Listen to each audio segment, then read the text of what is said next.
بسم اللہ الرحمن الرحیم۔ شروع اللہ کے نام سے جو بڑا مہربان نہایت رحم والا ہے۔ السلام علیکم۔ ایک دفعہ نبی کریم صلی اللہ علیہ وآلہ وسلم نے صحابہ کرام سے فرمایا، تم میں سے جو بھی جنوں کو دیکھنا چاہے آج رات آ جائے۔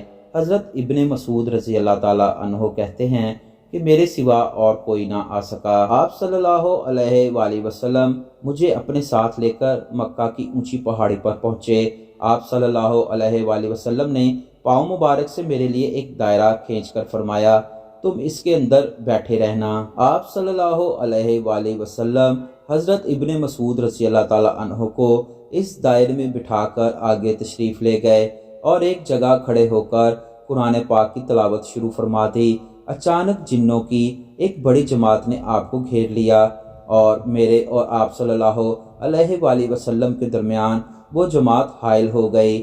میں نے جنوں کو یہ کہتے سنا کہ آپ کے پیغمبر ہونے کی کون گواہی دیتا ہے؟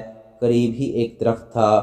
آپ صلی اللہ علیہ وآلہ وسلم نے فرمایا کہ اگر یہ درخت گواہی دے تو تم مان لو گے؟ جنوں نے کہا ہاں ہم مان لیں گے۔ اس پر آپ صلی اللہ علیہ وآلہ وسلم نے درخت کو بلایا۔